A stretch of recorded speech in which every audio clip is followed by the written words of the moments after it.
이스라엘 백성들은 하나님의 택하신 특별한 백성이라는 대단한 자부심을 가지고 살았습니다. 다른 이방 민족들과는 달리 하나님이 주신 율법을 받은 백성들, 하나님이 약속해 주신 젖과 꿀이 흐르는 땅을 차지하고 살았던 사람들, 이런 대단한 자부심을 가지고 살았습니다. 뿐만 아니라 그들에게는 하나님께서 설계를 해 주심으로 건축한 성전, 예루살렘 성전을 가지고 있는 하나님의 특별한 백성이라는 이 자부심, 믿음, 이게 있었습니다. 그런데 선지자 예레미야를 하나님께서 예루살렘 성전으로 보내셔서 그 성전 문에서 선포하도록 하시는 말씀을 주셨습니다. 예레미야 7장 3절 말씀을 먼저 보면, 만군의 여호와 이스라엘의 하나님께서 이와 같이 말씀하시되 너희 길과 행위를 바르게 하라. 그리하면 내가 너희로 이곳에 살게 하리라. 이렇게 말씀을 하십니다. 하나님께서 인도해 주신 땅이기에 그냥 그곳에서 계속 그냥 살아갈 수 있는 것, 그런 것이 아니라 길과 행위를 바르게 해야 그곳에서 살게 될 것이다. 이런 메시지입니다. 그리고 이어서 다음 절 예레미야 7장 4절을 보면, 너희는 이것이 여호와의 성전이라, 여호와의 성전이라, 여호와의 성전이라 하는 거짓말을 믿지 말라. 이렇게 말씀을 하십니다. 예루살렘 성전, 그 여호와의 성전 문에서 선지자가 이것이 여호와의 성전이라고 하는 거짓말을 믿지 말아라, 이런 말씀을 합니다. 그런데 그렇게 선포하도록 하시는 이유, 왜 그렇게 선포하도록 하시느냐, 그 이유를 예레미야 7장 9절 10절을 통해서 보면, 너희가 도둑질하며 살인하며 간음하며 거짓 맹세하며 바알에게 분향하며 너희가 알지 못하는 다른 신들을 따르면서 내 이름으로 일컬음을 받는 이 집에 들어와서 내 앞에 서서 말하기를 우리가 구원을 얻었나이다 하느냐, 이는 이 모든 가증한 일을 행하려 함이로다. 이렇게 말씀을 합니다. 살아가는 삶은 전혀 하나님과 관계없는 삶을 살아가면서 여호와의 성전이라고 부르는 이 집에 들어와서, 내가 이 집에 들어왔으니 나는 구원을 받았어, 이런 말을 하고 있다는 지적입니다. 한마디로 이런 믿음, 올바른 믿음이 아니라는 거예요. 제멋대로 살아가면서 성전에 와서만 내가 여호와의 집에 들어왔어, 이렇게 하는 것은 올바른 믿음이 아니다. 이제 오늘 본문을 통해서 예수님께서 당시 유대인들에게 하시는 말씀을 함께 살펴보면서 올바른 믿음은 어떤 믿음이냐, 올바른 믿음은 어떤 믿음이냐, 이 부분을 함께 살펴보고 우리를 돌아보며 우리가 정말 하나님을 기쁘시게 하는 이 올바른 믿음을 가지고 사는 복 있는 백성으로 설 수 있기를 바랍니다. 첫 번째 올바른 믿음은 말씀이 머무는 삶이 있는 믿음이다. 말씀이 머무는 삶, 이런 삶이 있는 믿음. 우리 본문 38절을 다시 한번 같이 읽어보도록 하겠습니다. 같이 봅니다. 시작.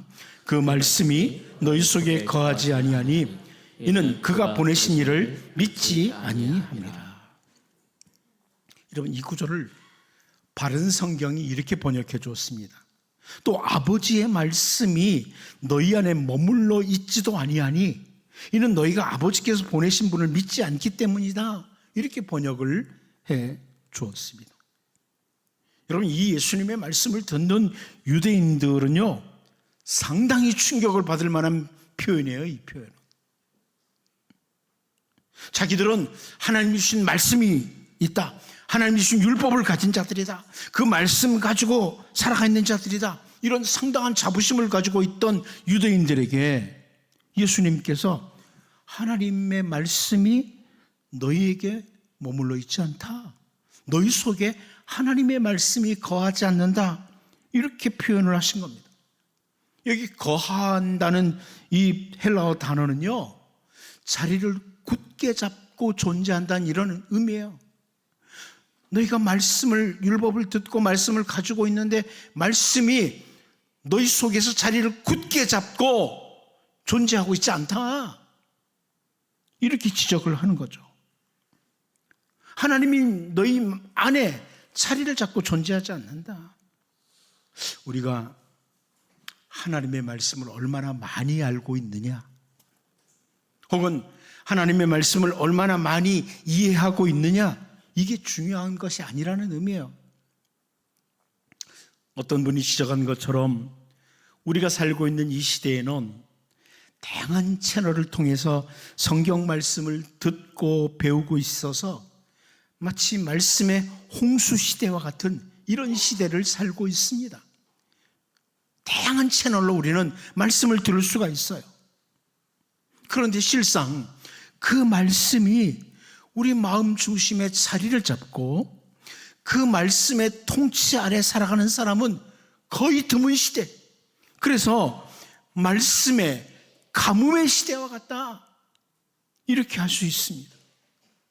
바울 사도는 우리 주 예수님이 다시 오실 날이 가까울수록 사람들에게서 나타나는 현상들이 있는데 그 현상들 가운데 하나를 디모데후서 4장 3절 4절을 통해서 이렇게 말씀합니다. 때가 이르리니 사람이 바른 교훈을 받지 아니하며 귀가 가려워서 자기의 사욕을 따를 스승을 많이 두고 또 그 귀를 진리에서 돌이켜 허탄한 이야기를 따르리라, 이렇게 지적을 합니다. 이 구절도 바른 성경으로 보면 이렇게 번역해 줬어요. 때가 이르면 사람들이 바른 교훈을 받아들이지 않고 오히려 자기 욕심을 따라 귀를 즐겁게 하려고 자신들을 위하여 선생들을 많이 끌어모을 것이다. 또 그들은 그 귀를 진리에서 돌이켜 허탄한 이야기를 따를 것이나, 이렇게 번역을 해 주었습니다. 오늘 우리들이 살고 있는 이 시대의 모습을 바울 사도가 이미 선포해 주고 있다, 이렇게 볼 수 있습니다. 하나님의 말씀을 선포해야 되는 강단에서 세상의 헛된 이야기들을 말하면서 성도들을 울렸다 웃겼다 귀를 즐겁게 해주면서 하나님의 말씀 선포하고 있다고 합니다. 한마디로 하나님의 말씀이 그 마음에 자리를 잡지 못한 사람들에게서 나타나는 이런 현상인 거예요. 베데스다 목가에서 38년 된 병자를 보신 주 예수님이 그 사람을 고쳐주었는데 왜 유대인들이 그 예수님께 안식일 문제를 가지고 시비를 걸고 있는 걸까요? 그 유대인들은 자기들이 하나님의 율법을 가지고 있는 자들이라고, 특권을 가진 자들이라고 주장을 했지만 예수님이 바라보실 때 그들에게 말씀이 머물고 있지 않은 겁니다. 말씀이 자리를 잡고 있지 않은 거예요. 오늘 우리들에게 하나님의 말씀이 이 머리에 단순히 지식으로만 남아있으면 로이드 존스 목사님이 언급한 것처럼 하나님의 말씀은 우리들의 머리를 즐겁게 해주는 유익거리에 불과한 겁니다. 말씀이 유익거리에 불과한 거예요. 요한일서 3장 24절 말씀을 보면 그의 계명을 지키는 자는 주 안에 거하고 주는 그의 안에 거하시나니 우리에게 주신 성령으로 말미암아 그가 우리 안에 거하시는 줄을 우리가 아느니라, 이렇게 말씀하고 있습니다. 그의 계명을 지키는 자, 예수님의 말씀을 지키는 자는, 그런데 여기 지킨다는 단어는 구약 성경을 기록한 히브리어에서 샤마르라고 하는 이 단어와 같은 의미의 단어가 여기 헬라어로 사용되고 있습니다. 말씀으로 자기의 모든 삶의 울타리를 치는 것을 보여주는 단어입니다. 말씀을 지킨다는 것은 하나님의 말씀으로 내 삶의 울타리를 치는 거예요. 그래서 말씀을 넘어가지 않는, 이게 바로 말씀을 지키는 거예요. 유대인들이 우리는 율법을 가지고 있습니다, 말씀을 가지고 있습니다, 이렇게 자부심을 가졌지만 그들이 단순히 머리에 간직하고 있는, 머리에 말씀이 머무는 자들에 불과했기에 예수님께서는 하나님 아버지의 말씀이 너희 안에 거하지 않는다, 너희 안에 하나님의 말씀이 머무르지 않는다, 이렇게 지적하는 걸 보면서 여러분, 진리의 말씀, 하나님의 말씀이 내 마음 중심의 자리를 잡고 그 말씀이 내 모든 삶을 다스리는 이런 말씀이 머무는 자들로 살아가는 은혜가 있기를 바랍니다. 두 번째로, 올바른 믿음은 하나님이 보내신 분을 믿는 믿음입니다. 하나님이 보내신 분을 믿는 믿음이라. 우리 본문 38절을 다시 한번 같이 읽어봅니다. 보겠습니다. 시작. 그 말씀이 너희 속에 거하지 아니하니 이는 그가 보내신 이를 믿지 아니함이라. 왜 예수님께서 유대인들에게 그 말씀이 너희 속에 있지 않다 이렇게 선언하시는가 하면, 이는 왜냐하면 그가 보내신, 하나님이 보내신 이를 믿지 않기 때문이다, 이렇게 설명을 하십니다. 하나님의 보내신 분을 믿지 않는다.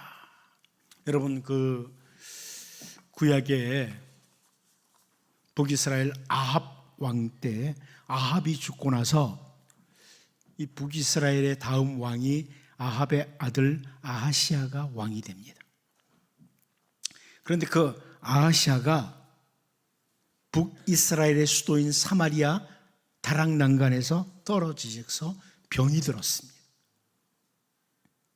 자, 이렇게 병이 들자 이 아하시아가 에글론으로 사자들을 보내면서 에글론 사람들이 섬기던 신 바알세붑에게 묻도록 합니다.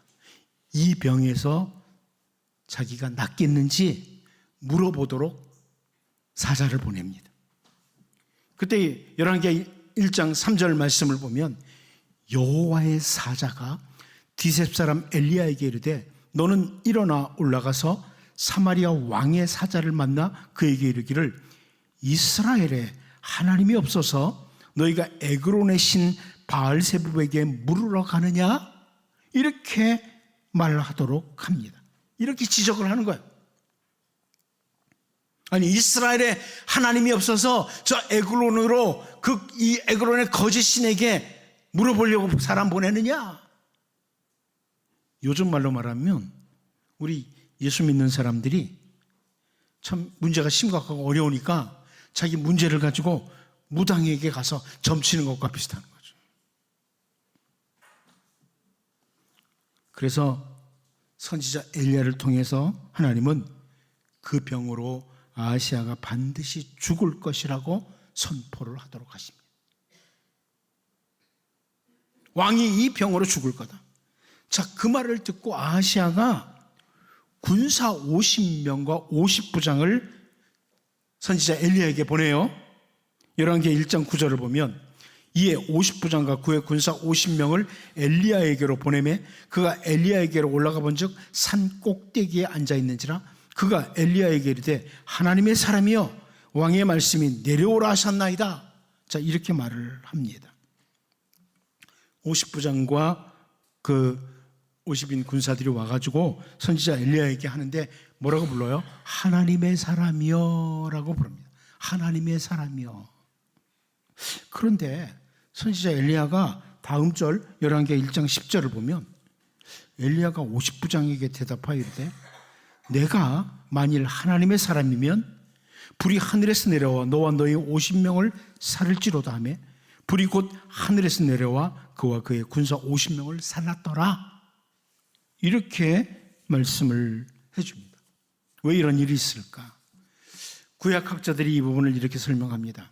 이 50부장이 하나님의 사람이여 라고 표현을 했지만 엘리야를 진짜 하나님의 사람으로 인정한 모습이 아니라는 겁니다.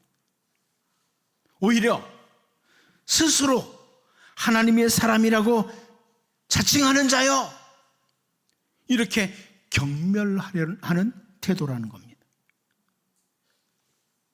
단순히 한 나라의 왕이 아니라 만왕의 왕이신 하나님이 보내신 하나님의 사람이라고 정말 인정했더라면 엘리야를 잡아오라고 명령한 그대로 엘리야를 잡기 위해서 오지는 않았을 거다. 이런 설명도 덧붙입니다.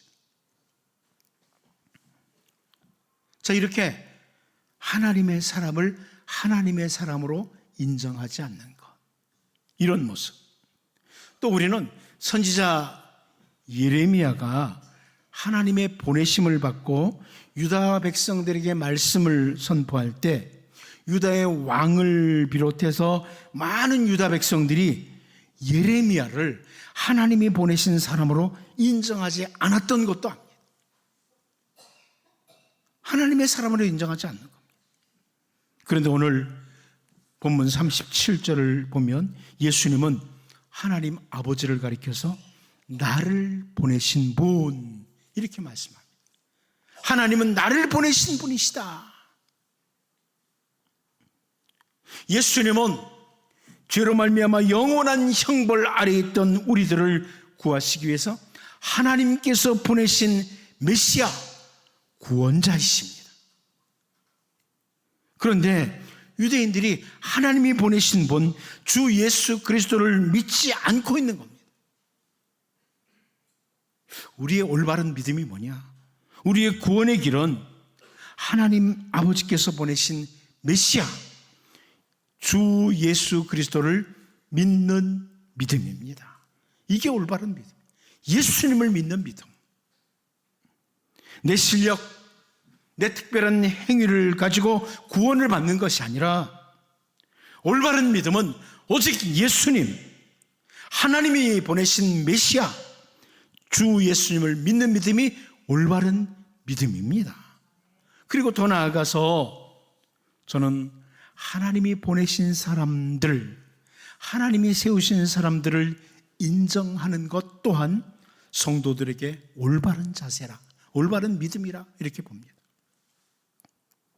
옆에 있는 성도들을 바라보면서 무시하고 멸시하는 태도가 아니라 하나님 나라를 위해서 함께 동역하도록 세우시는 하나님이 파송하신 하나님이 사람이라는 것을 인정하는 게 필요하다는 겁니다. 여러분, 하나님의 사람들입니다. 가정에서 가족들을 바라보면서도 마찬가지입니다. 하나님이 세상에 사는 동안 나와 함께 살도록 하신 하나님이 보내신 사람, 이런 자세로 사는 겁니다. 이게 올바른 믿음이에요. 그렇지 않으면 죽는 날까지 내가 어떻게 저런 인간하고 계속 살지, 그러다 끝나요. 하나님이 보내신 사람입니다. 나를 위해서.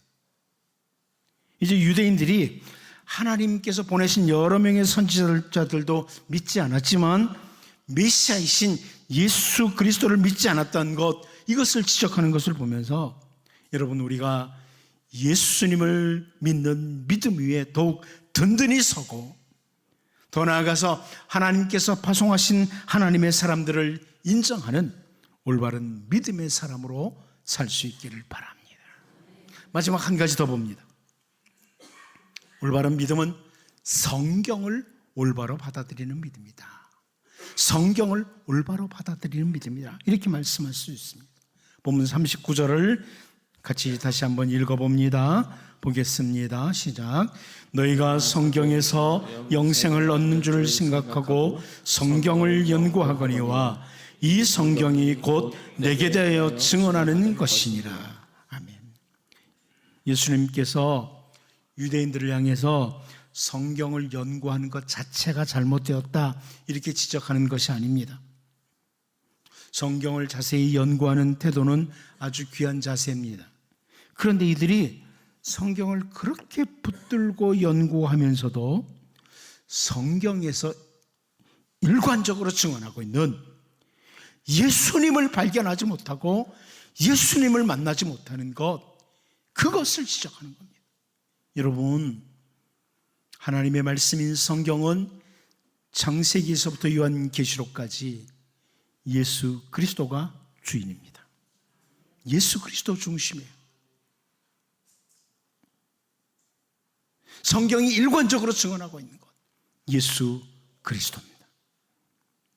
사도 바울은 디모데후서 3장 16절을 통해서 모든 성경은 하나님의 감동으로 된 것으로 교훈과 책망과 바르게 함과 의로 교육하기에 유익하니 이렇게 선포하고 있습니다. 사도 베드로 역시 베드로후서 1장 20절 21절을 통해서 먼저 알 것은 성경의 모든 예언은 사사로이 풀 것이 아니니 예언은 언제든지 사람의 뜻으로 낸 것이 아니요 오직 성령의 감동하심을 받은 사람들이 하나님께 받아 말한 것입니다. 이렇게 말씀해주고 있습니다. 성경은 그냥 일반 책들과 다릅니다. 하나님의 감동으로, 성령 하나님의 감동으로 기록된 책입니다. 그래서 신학적으로 우리는 성령의 감동으로 기록된 말씀이기에 성령의 조명하심이 필요하다 이렇게 말합니다. 여러분, 이곳에 불이 켜져 있으니까 불이 켜져서 밝게 보이죠. 조명해 주는 겁니다. 마찬가지 성령의 감동으로 기록된 하나님의 말씀은 성령의 조명하심이 필요하다. 성령께서 밝히 비춰주셔야지만 올바로 성경을 바라보게 된다는 말씀이에요. 그래서 시편 기자가 시편 119편 18절을 통해서 내 눈을 열어서 주의 율법에서 놀라운 것을 보게 하소서 이렇게 기도하고 있습니다. 내 눈을 열어서 단순히 우리의 눈으로 글자를 본다고 아는 것이 아니라 성령께서 눈을 열어주셔서 말씀을 올바로 볼 수 있게 해달라. 말씀 속에서 예수님을 만나고 예수님을 발견하고 예수님과 함께 동행하는, 이게 바로 성경을 올바로 보는 것입니다. 성령 하나님께서 눈을 열어주실 때 말씀을 올바로 바라볼 수 있는 겁니다. 아무리 대단한 지식을 가지고 있어도 그 지식을 가지고 하나님의 말씀을 올바로 볼 수 있는 게 아닙니다. 과거에 우리 한국 교계에 아주 뛰어난 스승이셨던 박윤선 박사님께서는 늘 우리들에게 그런 말씀해 주셨습니다. 계시 의존 사색이라. 계시 의존 사색이라. 하나님이 열어주실 때 말씀이 올바로 보인다. 하나님의 말씀을 성령이 아니면 우리가 알 수가 없다. 말씀이 증언하는 내용이 보인다고 이렇게 말씀하셨습니다. 여러분, 우리가 성경을 올바로 바라보는 믿음, 이것은 성경을 통해 예수님을 발견하고 만나고 결국 삶을 살아갈 때도 성령님의 인도하심을 따라 늘 인식하고 살아가야 됩니다. 그리고 진리의 성령님의 인도하심을 철저하게 구하면서 그 인도하심을 사모하면서 살아가는 것이 필요합니다. 언제나 성령 하나님의 조명하심과 인도하심을 따라 말씀을 가까이 하고 예수 그리스도를 중심으로 말씀을 올바로 접함으로 생명 있는 삶으로 이어지는 복 있는 주의 백성으로 살 수 있기를 바랍니다.